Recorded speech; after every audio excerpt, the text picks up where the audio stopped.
Welcome to Courageous Parenting Podcast, a weekly show to equip parents with biblical truth on raising confident Christian kids in an uncertain world. Hi, I'm Angie from Courageous Mom. And I'm Isaac from Resolute Man.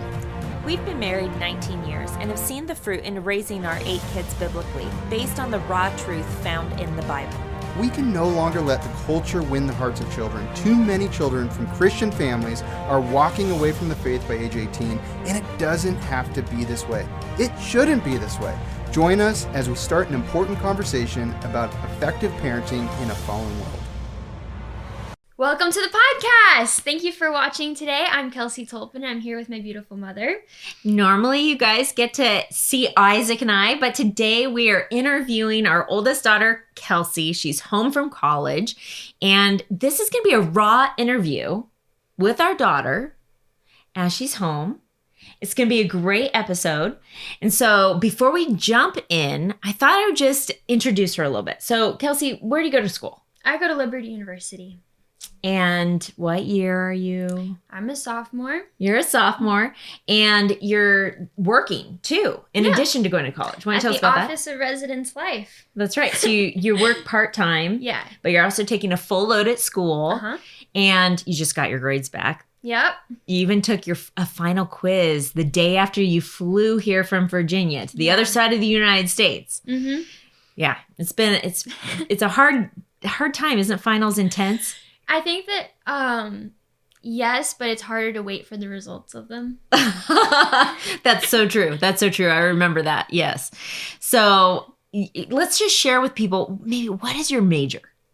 I am a politics and policy major. Politics and policy. Now, we'll dive more into that in a little bit. But before we jump in, I thought that I would remind you guys and invite you to take advantage of the free Courageous Parenting Workshop. You can find out about that when you go to courageousparenting.com and you go to watch this podcast. In the podcast show notes, we have a link right there so that you can go and sign up, register for the free parenting workshop. People are loving it. We've had over 2,000 people go through the workshop, and it's just exciting. You also get a download of the first parenting packet that we give to people who are going through the Courageous Parenting Mentor Program. It's the packet that talks about the theology. It has 37 scripture verses that we cover during that session.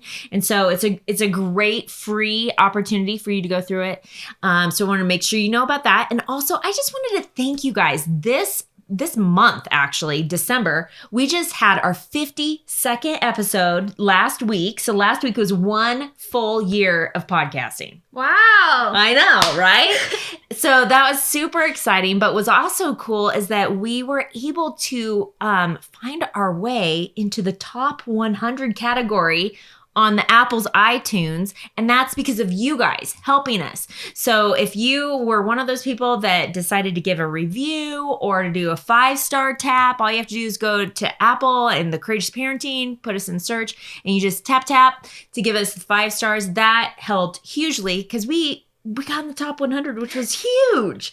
Yay. So encouraging. And, we always remind you guys that our passion is to be impacting 1 million legacies. And when you share about the Courageous Parenting podcast or the Parenting Mentor Program, you are part of that movement. And we just want to say thank you to that. So that being said, the last announcement that I have for you guys is actually relevant to right now. We currently have a giveaway going on at the Courageous Parenting and Courageous Mom Instagram accounts. And you can enter by just looking it up courageous.mom or courageous.parenting on Instagram. And you can enter to win a Courageous Parenting Mentor Program for you and your spouse. So that's exciting. It's a $500 value. It's kind of a big deal. That's a deal. It's a really big deal. But we're just hearing some really awesome testimonies as we've been doing this giveaway. So I hope you find us over there and you do that. Okay. So let's dive in. Kelsey. Yeah. Let's talk about college. What made you decide you wanted to go to college? This is a deep question. Well, you just taught me so well, I didn't want to stop. Okay, that was flattering. But no, for reals. Well, really, I loved learning, and I didn't really want to stop. I quickly realized that, graduating high school I wanted more than that. Yeah. And I'm not going based on like, feelings. I'm not really like good No. at making decisions based off of feelings, which is a good thing. Yes. But I thought through it and I realized that I had a passion for learning, and to ignore that it seemed foolish to me in my situation. Right. That's true. And so first of all, I love that you said in my situation, because college is not for everyone. For sure. And you were raised by, if you guys have been listening to the podcast for any amount of time, you know that Isaac's not like, everybody needs to go to college. No. Complete opposite, actually. Isaac your dad has his degree. I went to Bible college also. But we have not raised you guys with the anticipation that you have to go to college. No. And we actually don't pay for your college either. No. What do you think about that? I think that for me, it has really helped because you guys do like support me. Yes. You do support me, like, and it's really, really generous. We buy you like the vitamins and the things that you need, and like I get that. These cute care packages that are way too I heavy. love making care packages. It's so sweet. I love it. But I think it adds value to how I view college. I think that it's really healthy for me to place the dollar sign on my courses so that I care more about, I guess, making the most of them. That's just how I think about it. Yeah. I'm sure that there's probably a correlation with kids. I've heard this from other people, that there's a correlation between how hard a student will work or how serious they take college based upon if they have to pay for it versus it just being paid for them. Now, that's more in relation to like parents contributing or grandparents contributing. Yeah. Because kids who get like a free ride, for example, or have a ton of scholarships, like you have a lot of scholarships. Yeah. But you still have that, you worked hard for those scholarships. So it's like it was your money, right? I mean, you could look at it that way, yeah. Yeah, because you really invested and worked hard to get those scholarships. So, you worked for it. Yeah. I earned it. That's right. Okay, so I have to keep it. this particular topic of what made you decide to go to college. I thought that this was a good opener question because there are a lot of Christians out there that have differing views on if women should go to college. Yeah. Which is a different topic than just if you should go to college, right? Because there's that belief also that a lot of Christians are scared to send their kids to college because they're afraid they're going to fall away from their faith. Which, have you seen that? Yeah and no. I'm at college, so a lot of the people whose parents won't let them go to college, I don't really interact with as much. Yeah, because you're gone. Just because I'm at college. Right. That's not a place where you meet people who don't want to go to college. Yeah. Although I do meet a lot of students who didn't go to college because they really wanted to learn. They go to college for the college experience or to make their parents proud of them. Or even to find a husband or a wife. Yeah. There is a little bit of that. Yes. What do they call it?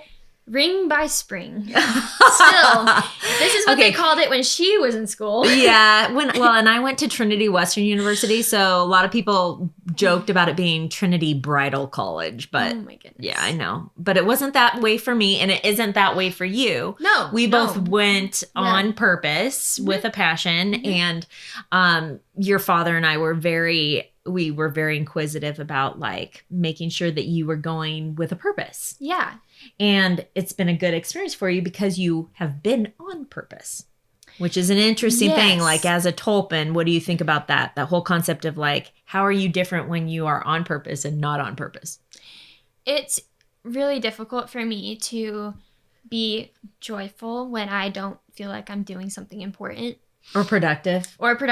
We've kind of ruined her in that way, in a good kind of way. I have the hardest time relaxing. Well, I think we do as a family, we do the work hard, play hard thing. Like we go on an RV trip and we're like we're good at having fun. Yes. But we're not good at taking a day off at all. Or being unproductive. Like, we're just, anyways. You won't catch us doing very many movie marathons. Not unless we're sick or I have morning sickness. Little House on the Prairie reruns. Which is more often than you would think. I'm kidding. I hate kids. Okay, we're getting off topic. So let's go back to what I was Right. mentioning before. Should women go to college Yeah. is a topic Yeah. among Christians, because there are those out there that say, yes, women should go to college. And then there are some in the Christian community that believe women should not, because they should be getting married and having kids. Therefore, why would they need an education? Okay. And you so just there are did a the couple whole- of things. There are a Yeah. couple of things that come to mind. First of all, in the non-Christian arena, women are actually, I think, the majority of college Students. That's true. Mhm. And it's not a huge minority, but it's still there. And that's very different from the way it used to be. And I think that part of that has to do with the feminist movement. And that's Mhm. interesting. As far as Christianity goes and like the moral perspective of and like the Mhm. family values, I think that family is extremely important. And I think that it is generally more difficult for a family to operate the way Mhm. God intended for it to if the woman is not focused on it, and if the man is not focused on it. It takes both people Being being focused intentional. on family. Now and that marriage, looks yeah. different, obviously, for different people, but I Mhm. think that it is important for you not to be worrying more about how your last presentation at work went than how well your kid's diet is, Mhm. or like how they're doing and how they're feeling, how they're thinking about the world, about God, about their friendships, about their parents. I think that those are really important things. Yeah. And as far as college goes, I think that a lot of women who go to college start thinking that because they got a degree, they absolutely have to get a job and work in that degree. Otherwise, it was a waste. And I don't think that's true. Do you have that pressure? No. No, not at all. No. And that's what's exciting, is that you are just doing the next right thing that you knew God was calling you to, because Yeah. there was not a man that was in a dating relationship or courting relationship with you at the time. So your dad and I, we're going to share with you guys what Isaac and I encouraged Kelsey in, because this is a big topic and we're not going to dig super, super deep, but I just want to give you a thought to think on for a second. And that thought is, if God has placed specific passions in your daughter and she's to pursue them, and that for some of them, that may mean going to college. For Kelsey, it was. She was very interested in current events and how politics and international policy and all of those things are very interesting to you. Very, yeah. Right? And that's so rare. Nobody wants to know anything I learn about. but that was like, it's not, God did design you that way. And for we sure. have always raised you to be confident in who God has made you to be, to own it, right? And to go, hey, I don't care if nobody's like me. This is interesting. And so when we saw that in you, we wanted to encourage you to pursue that passion, because if you were to get married, which we don't know what the Lord's will is for you in the future, but let's just be honest, 2% of women don't get married. So Yeah. chances I hope- are you I hope probably it will. happens We hope at and some pray point. for your future spouse. But if you do get married in the future, what you're going through now will most likely prepare you to be a better helpmeet for that person, because you probably will have similar passions and you'll be talking about, like, if you're so passionate about politics and these different kinds of things, right? It would And be you're really on a hard date. for someone to be married to me if they weren't at least somewhat interested in that. Exactly. It would be very difficult. Yeah. Because it's like somebody who's super into sports. Are they going to marry someone who hates sports, doesn't ever want to watch? I mean, maybe, but there's going to be that tension there, right? Yeah. And so, And I don't really see my interest in politics and policy, which it's more on the policy side for me, as just a hobby or like just like a side interest. I see it more as like I'm learning about how people think, how people react, how people work together. And I find that so interesting, especially as it relates to actually family government and the gospel. It's really interesting to me. yeah. So I think that there is an important lesson in this, which is, you know, if a person is living on purpose and they're pursuing their passion, they tend to be more joyful and like excited about life, right? And if someone is more excited and joyful about life and they're confident and they're growing and they're learning, then they're going to be potentially more attractive to the type of person that's also pursuing productivity, growth, learning, and their passion, right? Yeah. And so, and that's really what you want. Like, you need to be what you want. Yeah, but it's also terrifying. Yes, it is. But so anyway, so for you guys who are listening and we're talking about this concept of like, should women go to college or not? Like that was actually the foundation of why we encouraged Kelsey to pursue her passion in policy and government and just learning more and going to college. We've known from the time she was really little that she was more prone towards an academic path. And you knew that yourself too. I mean, let's just face it. So let me ask you a question. How many books do you think you have read? Let's just maybe just when you were homeschooled. A lot. Like how much is a lot? Can you few put hundred. 500? Maybe more. Maybe more, know. Like 700? Around, probably. Maybe even more. You're honestly haven't counted. I haven't counted. There are Rubbermaid tubs that we could go count. But that's a good point. We had to move them, you guys, when we moved here. Some of the friends that were helping us move were like, these boxes are so heavy. What's in them? I'm like, oh, those are Kelsey's classic books. Yeah, she would babysit you guys, and then she would spend her money at antique shops trying to find first edition. I found a whole volume of all of Shakespeare's works. It is beautiful. Okay, so you just got a glimpse into my daughter, what she absolutely loves, what she's passionate about. But that's the exciting thing, right? Yeah. And so, for her, here's another little insider. When Kelsey was really little and she would get in trouble, like I had a hard time finding a consequence for her. Mm-hmm. And then we finally figured it out because she would like hide under a blanket at 2 a.m. reading her Little House on the Prairie books. And I was like, give me those books, babe. No, Mom. That was the best discipline, actually, was no, you can't have your books for a week. My life's over. But anyways, so you guys, one of the things that I, as a mom, looking back on Kelsey and like seeing how well she's doing at school, because can I just have a proud mama moment? I don't know what you're going to say, but yes.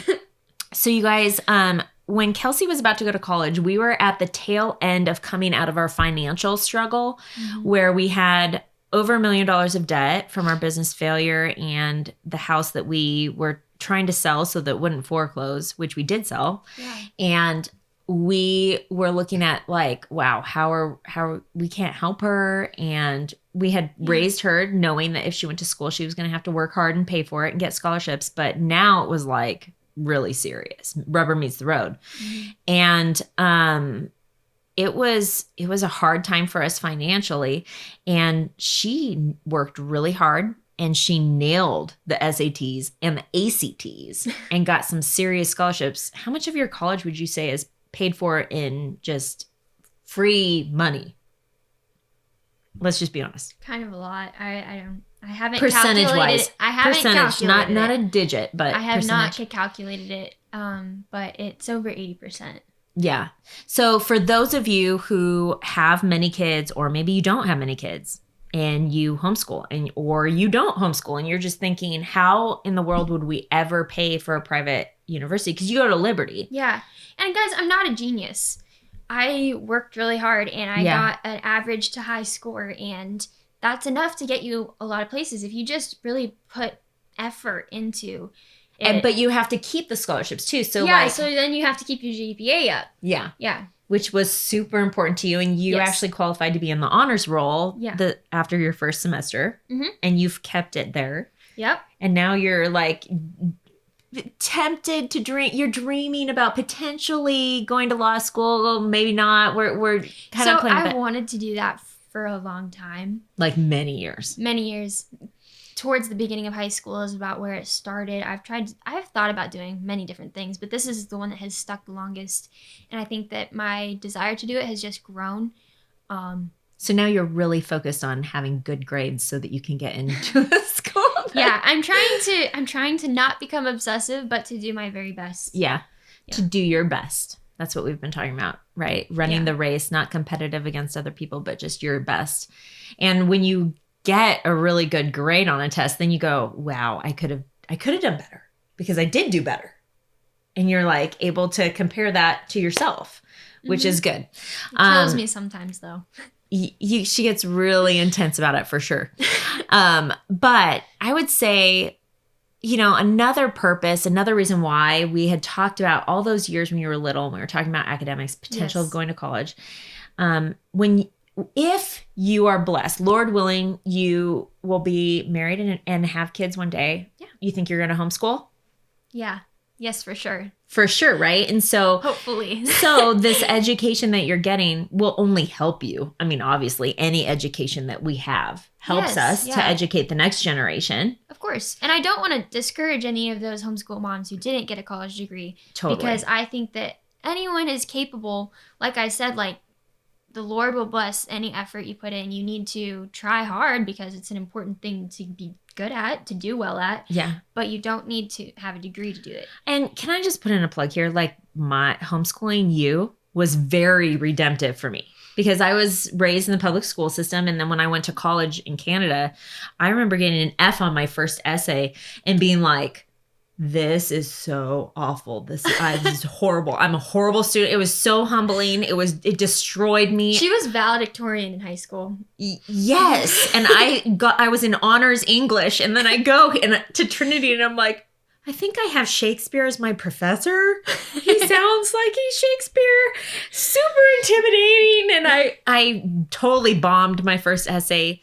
Thankfully, I had an awesome professor and they worked with him and his wife worked with me to help me rewrite my paper till I was able to get a C. Woohoo. But now look at where we're at, right? And so those things are not eternal at all. And so it's good to have that perspective. But I think that to have a long-term realization that education is good. We should always be learning. We should always be growing.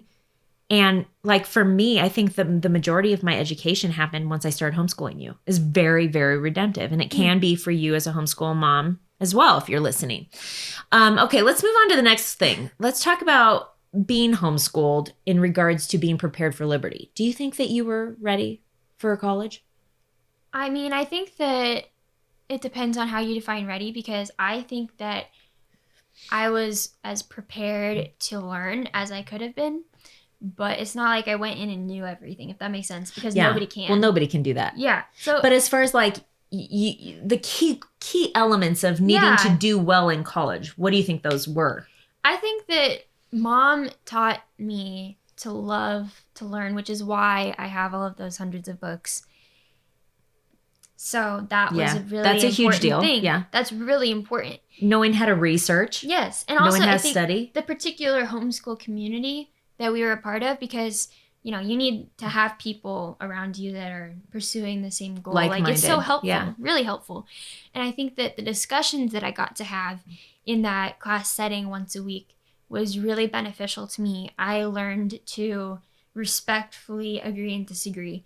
I learned how to think in a way that actually was logically sound, or more sound than it was before, because I'm not perfect at that. But it was really good. And I think that a healthy competition, spurring each other on, not trying to one-up each other, was really important for me to understand.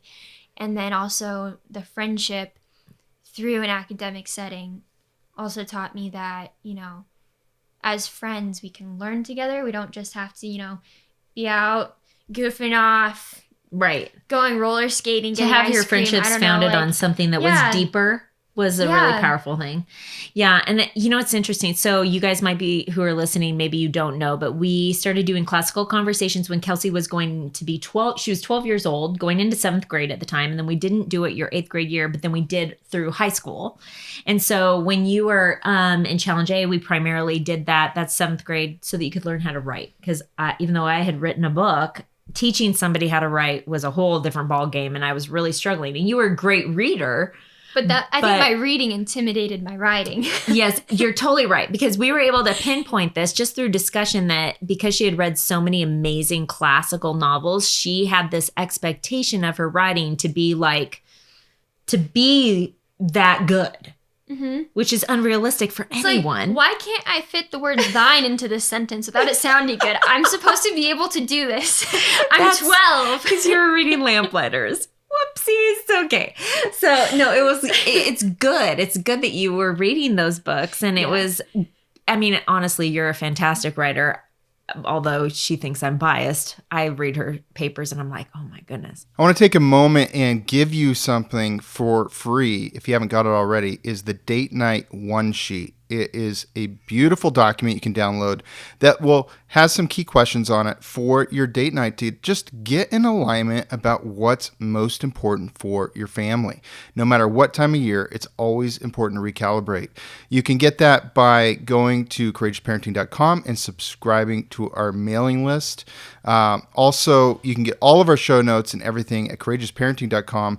And I also just want to share real quick about the Parenting Mentor Program. So many families are being transformed by going through this.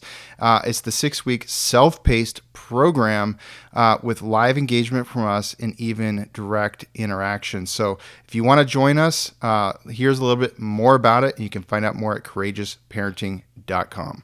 Steve and I realized that we were getting too comfortable with the world's vision of how to raise our children. What Angie and Isaac have done in creating this is literally phenomenal. This program provided awesome scripture-based teachings and just some really great practical applications. This class has just really rocked my world. It has given me a vision for not just the different things that we might focus on as parents who are trying to raise our kids biblically, like how our kids are behaving or what we're doing with discipline, but also the things of the heart. We now have a game plan to how we want to raise our children. We have so many answers to the questions that have been in our mind. It's not just these hypothetical situations, or it's not just this, here's what I think you should do. It's, let me show you where in Scripture this is. Do your legacy a favor and yourself a favor and just do it. One of the best things that we've done this year, one of the best investments we've made this year, and I could not recommend it more. We're no longer fearing dark days ahead, but we're so excited to raise lights, to be leaders for the next generation. I just think that there's an element, though, where when you're in the midst of homeschooling, to be able to rub against other people who are doing the same work, challenging each other, you know, as iron sharpens iron, being a part of classical conversations in your high school years was powerful because you did things like debate. Right. Yes. Where you had to learn to see things through a different lens and perspective. Yeah. Do you remember that one debate where you were just really struggling with the negative side because you agreed with the affirmative? Yeah. I think it's really important to be able to do research on a point of view, gather evidence, and not necessarily agree with it, but figure out why you disagree with it and be able to articulate in a respectful way why that is. Right. And to remove emotion from it. Yeah. I think that when people get emotionally charged in certain debates, it can be really unfortunate because that kills the possibility of there actually being any resolution to it. Yeah. Because hopefully when you have a conversation with somebody and you disagree on something, either there will be a resolution where you go to one side or the other, or you come to a compromise. And sometimes people just disagree, and that's fine. But I think that we should be striving to learn. And so even if we just learn why someone thinks a different way, it's super valuable to understanding that person. Yeah. And it's actually really valuable to understanding a people group because usually a person represents a whole people group that have a certain opinion, right? Yeah. And so there's even an element. So when you're talking about this, the word that keeps coming to my mind is teaching your kids to be good listeners. That's a big deal. Like you have to be a good listener in debate. Where you shined in debate was in the rebuttal. Or the cross-examinations. The cross-examinations, right? And those were the most fun for you. But the only reason I'm not a great, like, I did a little bit of competitive debate, but I didn't go very far with it. I decided to stop.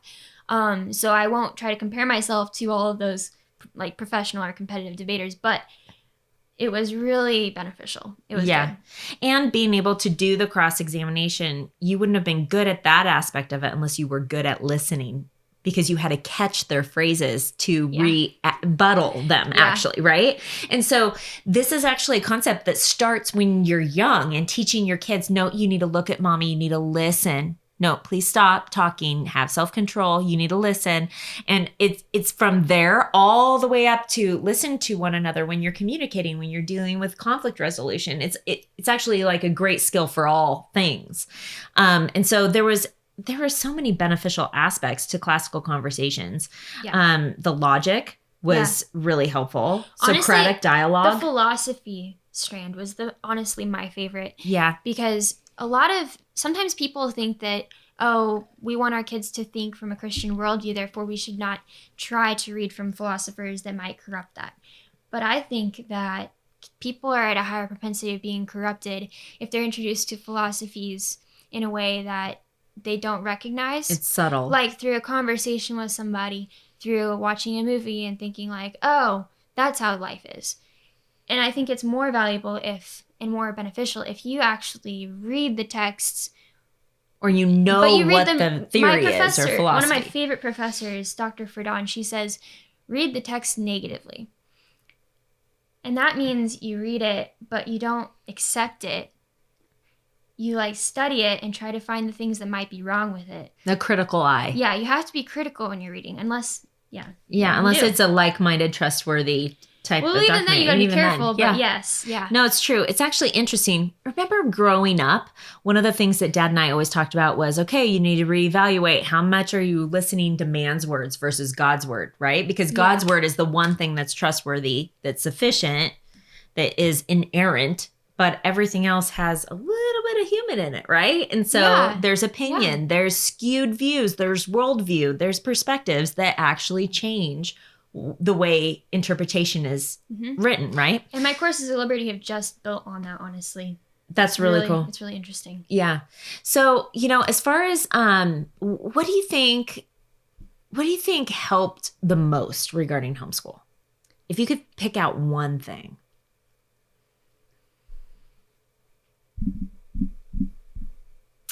Learning to learn independently, I think. Maybe. Yeah, owning it. That's really good. Being an independent learner, I might not be thinking of the correct one because this is like kind of unscheduled. I don't have answers pre-picked out. But I think that being able to be independent is really important because in college you have to be able to. This is actually really important that you mention that because as you're talking, I'm like, there's a difference between being a mom that macro manages or micro manages their kids and their education, and moms need to be hands-on, I would say, more when they're younger, and as they get older, letting them be more delight directed and have more ownership and being able to like plan out. Like by the time you were in high school, you were looking at your guide, okay, what's due, making a plan, sticking to it, getting your assignments done on time or not, and suffering the consequences, right? No, I haven't been perfect at this, but I have gotten better, and I think that from the get-go, what really saved me from like being 6 assignments behind and everything's due at midnight my first semester was really just how in homeschool, like if I had nothing to do, if I had energy, I did my school. I worked on that. That's good. I studied. Yeah. It's a good skill to have to make sure that your kids are being productive, right? In between things. So what were your biggest realizations of the first year at college? Biggest realizations. I think I realized more of how people are. And what I mean by that is just the general diversity of opinion and how people act. And even how they're wired differently. Yes, and how experience really shapes people. Because as I listen to people's stories, I start to realize, I don't mean to type people, but it helps give clues to like, oh, that's probably why you're like that. And like, I've had really close friends and we've been able to like really talk about things and they've helped me. And I think that we've both grown a lot. And it's been so awesome to become close, like almost like sisters through that. So it's been interesting. Also, I think that I've realized how grateful I am that my professors have a similar worldview to me. And I think that, because honestly, like if I had to write a paper from a Marxist point of view, that would be really a struggle for me. I could do it, but it would be a struggle. Also, I've also realized that I miss my family a lot more than I thought. And it's worse. It's worse the second year than it was the first year, so it's not fair. Well, we did grow. I feel like we grow closer and closer, which is cool. So for those of you who have kids that are growing up, like you don't grow distant as they get older if you're raising them biblically. You grow closer. So what would you say you are most thankful for about your upbringing? Let me think about that for a second, because I'm grateful for a lot. I think that one of the things is definitely that you guys taught us how to work really hard. And you taught us not only just how to do it, but why. And To have a good attitude while you're doing it. Yeah. Attitude was something that you really emphasized, and you still emphasize a lot. Heart attitudes. Yeah. Yeah. Having a teachable heart is really a big deal. Yeah. Even for me now, like For it's something that we need to have cultivated in our hearts, and we need to be constantly in check of. Yeah. For sure. Because we can always be learning something, right? Mm-hmm. That's really cool. And I can see that in your life. You definitely are a hard worker. So let's talk a little bit about your generation for a sec. Okay, yeah. You're part of Generation Z, Mm-hmm. right? Okay, and you go to a school that's got somewhere between 14,000 and 15,000 students on campus. I mean, Liberty's got like a huge online, For sure. enrollment, like probably one of the biggest in the United States. I'm not really sure about the numbers, but what advice would you have for parents of Generation Z, or even like parents who have younger kids, right? Yeah. What advice would you have for them in raising their kids? Well, one, I think that it's always really good to make your kids try new things. That was something you and Dad did all of the time. Mm-hmm. And I think that it helped me not only get more comfortable with failure, which I still struggle with. I don't like it. I don't think anybody likes failure. No. Yeah, I don't. It's not fun. But I also think that it helped me realize, like, I'm good at this, but I don't love it. Or I love this, but I don't think I'm gifted at it. Yeah. And that kind of led me to, I've had a lot of different experiences. Like, I've done things like theater. I've gone lots of different places. You've let me travel. You did piano for 12 years. Piano, yeah, for sure. And so I think that was really beneficial. Also, I think that Gen Z parents should not make their kids go to school. I think that You mean college? Yeah, Yeah. college. Yes, of course. I think that college is really beneficial to a lot of people, but I think that it loses its effect, not completely, but in part, if the students aren't there because they want to be there. Yeah. And I think that actually hurts the environment of the universities and colleges, Mm-hmm. because those other students that are there to learn are surrounded by people that just don't They aren't taking it they don't seriously. have those goals. Yeah. And I think that just as a society, it's really hurtful because we have people who are going to college and they don't know what they want to study. And the they don't know debt what is they want to going do. up. They're Yeah. in hundreds of thousands of dollars of debt, or their parents are paying for them, which is a blessing, but it can also be a waste of funds. And then they graduate and they don't know what to do and they love to party.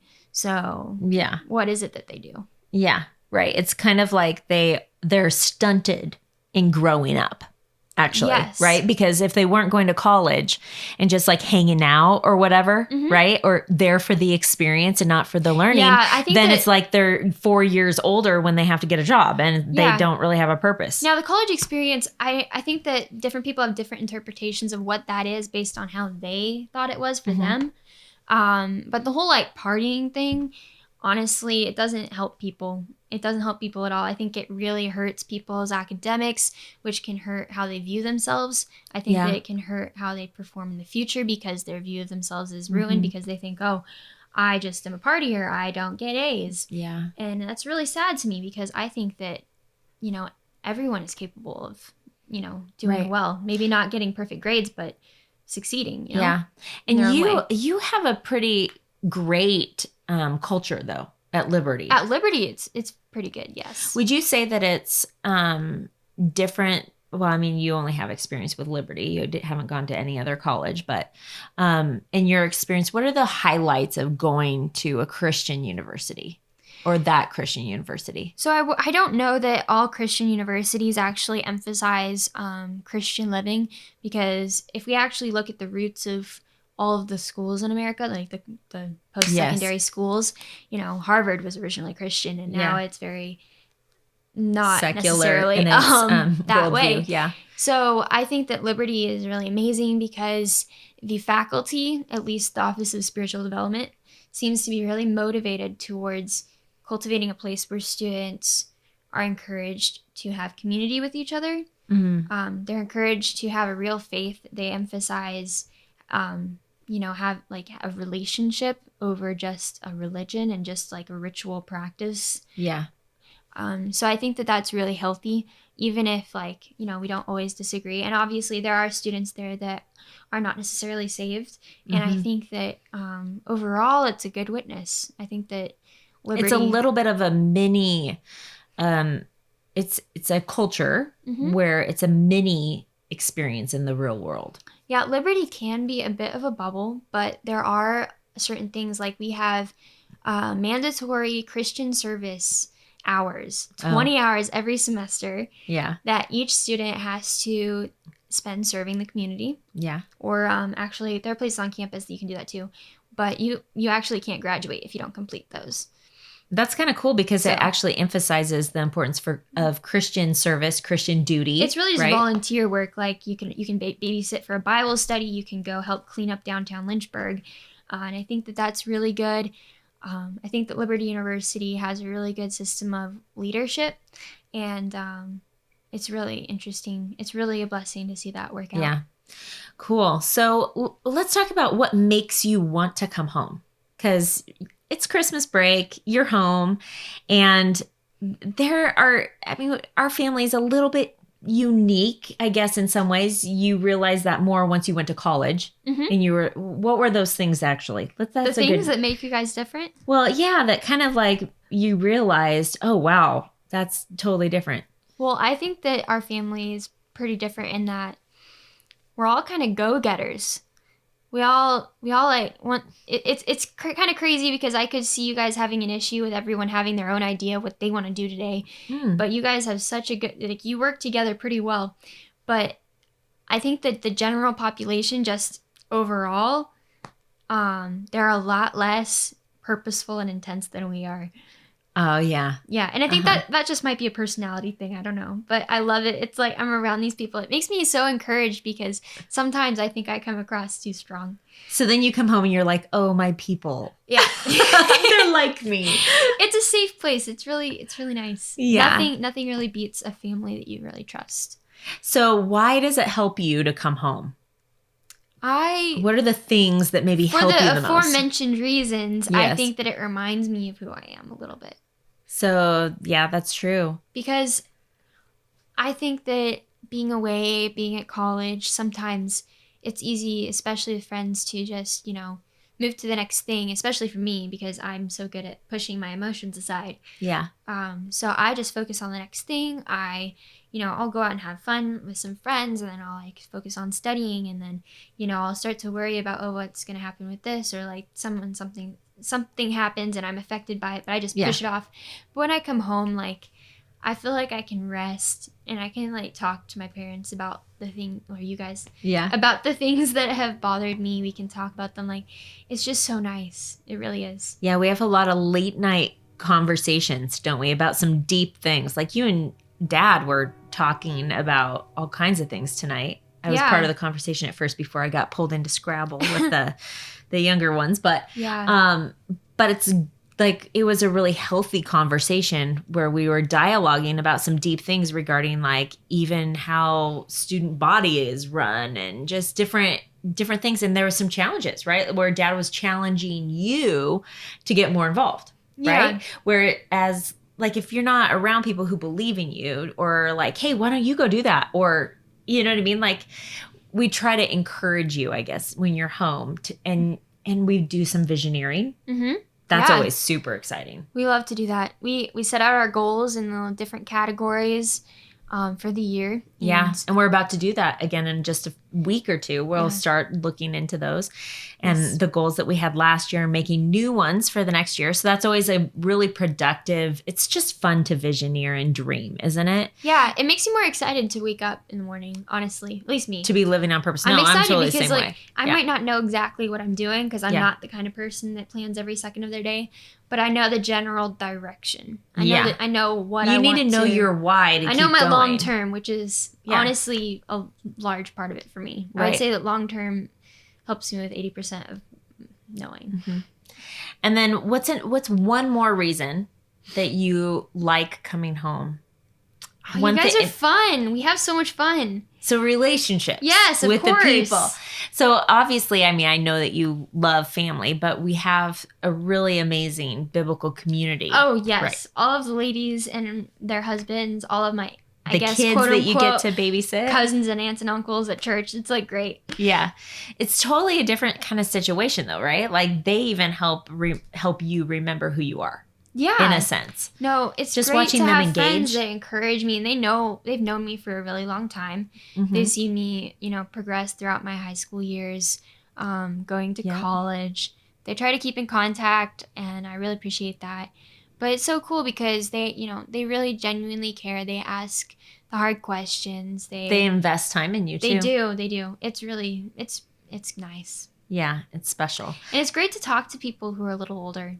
Yeah. So we have some friends that are like 10 years younger than Isaac and I, but they're like 10 years older than you. And these friends of ours, they're like your big brothers and sisters in Christ. Yeah. Like if the body of Christ is a family, because it's representative of God's family, right? Mm-hmm. You do have big brothers and sisters.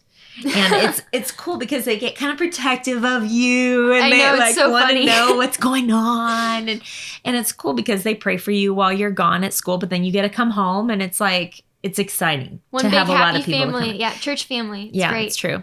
So I have a question for you. Okay.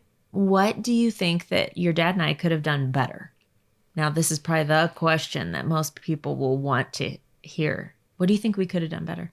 I mean, you were our first kid, so we did make, I know we made mistakes. I'm aware of them. I've had to repent of many mistakes to you over the years. But what would you say that we could have done better that maybe we're not so aware of?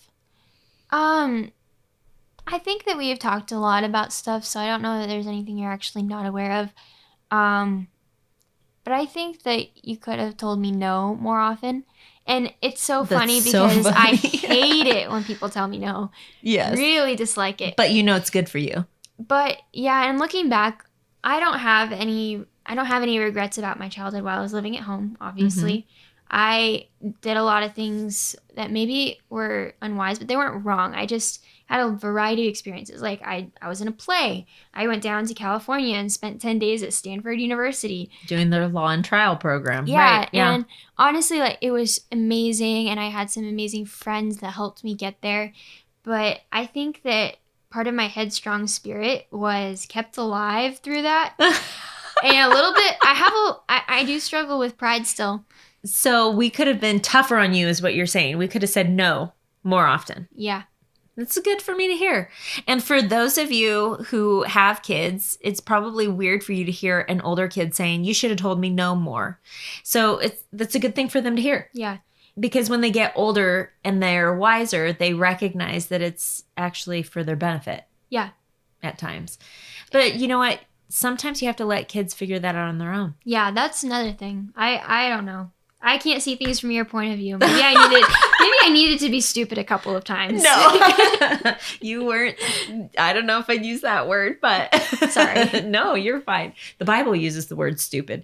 I just wouldn't use that as a word to describe you. Oh, thank you. Your decisions weren't stupid. Mm-hmm. But anyway, I think that this has just been a great interview. Thanks for joining me on the podcast. I know that all of our listeners love hearing from you guys, you kids, because they hear from us all the time. And this just gives them a glimpse into our real family life, being able to see us interact and talk about things. So just to finish up, I would just love it if you could just share maybe one of the things that you miss most when you're at school. Okay, you're not going to appreciate this, but I really, really miss food that you make. Oh, really? Yeah. That means so much to me. You guys, I just pulled that question out of the hat. She wasn't even ready for that, so I wasn't ready for the answer. Liberty has a great cafeteria. It really does. They have a great meal plan, but you're just thinking about the lefse. Oh my gosh, the lefse, the runzas, the homemade soups. We don't even make it very often. Like your split pea soup is really good. And then of course, all of the ladies at church are so good. Like Stacy made her potato leek soup today. It was to die for. My goodness. Oh, that was awesome. Well, you guys, thanks for joining us. And make sure that if you want the show notes, you head over to courageousparenting.com, because you can find all of the notes. You can watch the podcast. You can listen to the podcast. You can share the podcast. And we will see you next time. Thanks for joining us. Bye. Hey, thanks for listening to this episode. We wanted to quickly tell you about our 6-week online parenting mentor program. Isaac and I created a powerful biblical curriculum. Here's how it works. Each week, Isaac and I release a video with a downloadable parenting packet to make it easy for you and your spouse to incorporate those teachings directly into your parenting. It's an incredible program where we cover everything from obedience, training, to overcoming mistakes most Christians are making. But more than that, it's an incredible community. You'll have access to our private online group, live webcasts, and the Courageous Parenting text message line where Angie and I can send you weekly encouragements straight to your phone. If you're interested in joining our next online parenting mentorship program, secure your spot now at courageousparenting.com. That's courageousparenting.com.